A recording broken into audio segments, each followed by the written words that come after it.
বাংলাদেশে ছাত্রজনতার গণঅভ্যুত্থানে শেখ হাসিনার সরকার পতনের ৬ মাস পূর্তির দিনে বুধবার রাত ৮টার পর থেকে ধানমন্ডি ৩২ নম্বরে বঙ্গবন্ধুর বাড়িতে ব্যাপক ভাঙচুর ও অগ্নিসংযোগের ঘটনা ঘটে। শেখ হাসিনার ভার্চুয়াল ভাষণের প্রতিবাদে সেখানে বিপুল সংখ্যক মানুষ জড়ো হয়।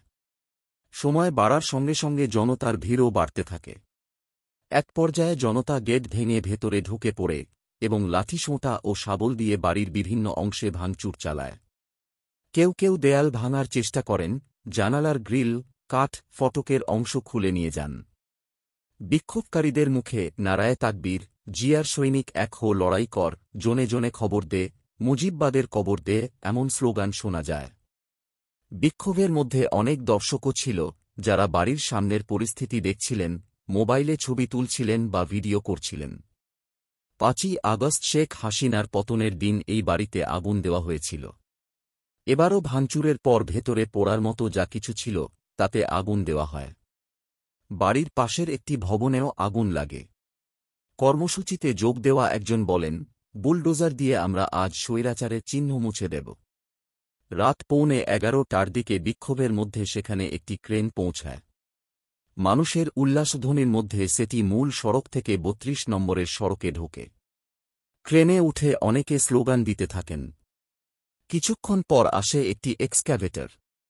রাত 11:15টার দিকে ক্রেন ও এক্সক্যাভেটর দিয়ে বাড়িটি ভাঙার কাজ শুরু হয়। ঘণ্টাখানের মধ্যেই ৩তলা বাড়ির একটি অংশ গুঁড়িয়ে দেওয়া হয়। রাত ১টার পর ভাঙার কাজে কিছুটা বিরতি দেওয়া হয়। এর আগে ৩২ নম্বর বাড়ির উল্টো পাশে খোলা জায়গায় প্রজেক্টরে গত জুলাই অভ্যুত্থানের প্রামাণ্যচিত্র দেখানো হয়। বৈষম্যবিরোধী ছাত্র আন্দোলনের আয়োজনে সেখানে মাইকে ঘোষণা দিয়ে বলা হয়, আমরা আন্দোলনের প্রামাণ্যচিত্র দেখাচ্ছি। যাদের ভাঙার আছে তারা সামনে গিয়ে ভেঙে আসেন। এখানে যারা প্রামাণ্যচিত্র দেখতে চায় তাদের সুযোগ দিন। বিক্ষোভের কারণে ধানমন্ডি এলাকার নিরাপত্তা বাড়ানোর কথা বলা হলেও রাস্তার ওপর দুটো পুলিশ ভ্যান ছাড়া আইনশৃঙ্খলা রক্ষাকারী বাহিনীর তেমন কোনো উপস্থিতি দেখা যায়নি। ধানমন্ডি ৩২ নম্বরের পরিস্থিতির মধ্যেই ধানমন্ডি ৫ নম্বরে শেখ হাসিনার বাসভবন সুধা সদনেও আগুন দেওয়া হয়। খুলনার ময়লাপোঁতা এলাকায় শেখ হাসিনার চাচার বাড়ি বুলডোজার দিয়ে গুঁড়িয়ে দেওয়া হয়। সিলেট জেলা প্রশাসকের কার্যালয়ের সামনে বঙ্গবন্ধু শেখ মুজিবুর রহমানের মুরাল গুঁড়িয়ে দেওয়া হয়।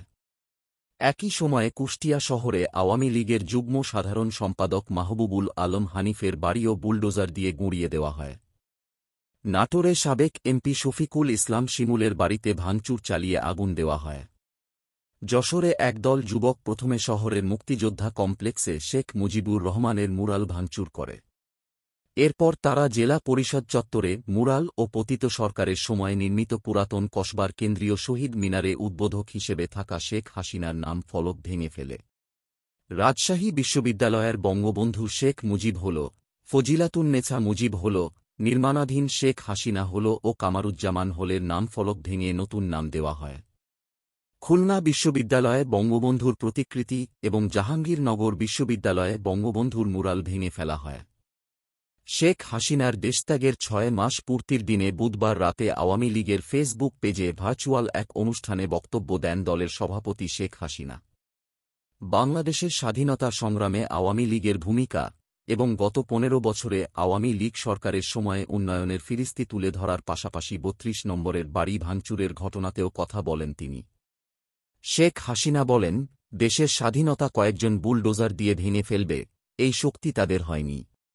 তারা একটি দালান ভেঙে ফেলতে পারবে, কিন্তু ইতিহাস মুছতে পারবে না।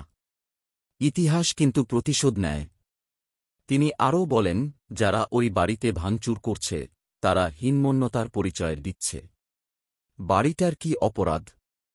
ওই বাড়িটাকে কেন এত ভয়? আমি দেশের মানুষের কাছে আজ বিচার চাই। বলেন আপনারা, আমি কি আপনাদের জন্য কিছুই করিনি? সাধারণ ছাত্রছাত্রীদের প্রতি কোনো রাগ বা অভিযোগ নেই মন্তব্য করে শেখ হাসিনা বলেন, কিন্তু যারা এই ধ্বংসযজ্ঞ চালাচ্ছে তারা তো খুনি হিসেবে চিহ্নিত হবে। তিনি বলেন, দেশের মানুষের কাছে আমার জিজ্ঞাসা, যারা ধ্বংসযজ্ঞ চালায় তারা ফ্যাসিবাদী না, যারা মানুষকে উন্নত জীবন দেয় তারা ফ্যাসিবাদী? এটা দেশের জনগণই বিচার করবে। বঙ্গবন্ধু শেখ মুজিবুর রহমান ১৯61 সালের ১ অক্টোবর থেকে ধানমন্ডির ৩২ নম্বর সড়কের এই তিনতলা বাড়িতে বসবাস শুরু করেন। এখান থেকেই তিনি পাকিস্তান থেকে বাংলাদেশের স্বাধীনতার আন্দোলনের নেতৃত্ব দেন। এই বাড়ি থেকেই ৭১-এর ২৫শে মার্চ রাতে বঙ্গবন্ধুকে গ্রেপ্তার করে নিয়ে যায় পাকিস্তান সেনাবাহিনী। ১৯৭৫ সালের ১৫ আগস্ট এই বাড়িতেই সপরিবারে বঙ্গবন্ধুকে হত্যা করা হয়। ১৯৮১ সালে শেখ হাসিনা দেশে ফিরে এলে শুরুতে তাকে ওই বাড়িতে প্রবেশ করতে দেওয়া হয়নি। পরে ঋণের কিস্তি পরিশোধ করার পর শেখ হাসিনা বাড়ির মালিকানা পান, তবে তিনি সেখানে থাকেননি। পরবর্তীতে শেখ হাসিনা বঙ্গবন্ধুর স্মৃতি রক্ষার্থে বাড়িটিকে জাদুঘরে রূপান্তরের জন্য বঙ্গবন্ধু মেমোরিয়াল ট্রাস্টের কাছে হস্তান্তর করেন। এরপর বাড়িটিকে বঙ্গবন্ধু শেখ মুজিবুর রহমান স্মৃতি জাদুঘরে পরিণত করা হয়। ২০২৪ সালের ৫ আগস্ট প্রবল গণান্দোলনের মুখে শেখ হাসিনা প্রধানমন্ত্রীর পদ ছেড়ে ভারতে পালিয়ে যান। সেদিন গণভবন এবং প্রধানমন্ত্রীর কার্যালয়ে হাজারো মানুষ প্রবেশ করে। ঢাকায় বঙ্গবন্ধুর বেশ কিছু ভাস্কর্য গুঁড়িয়ে দেওয়ার পর সেদিনই ধানমন্ডি ৩২ নম্বরে বঙ্গবন্ধু স্মৃতি জাদুঘরে হামলা চালিয়ে লুটপাট ও অগ্নিসংযোগ করা হয়। পুড়ে যায় তিনতলা বাড়ির প্রতিটি কক্ষ। জ্বালিয়ে দেওয়া হয় ভবনের সামনের বঙ্গবন্ধুর প্রতিকৃতিও।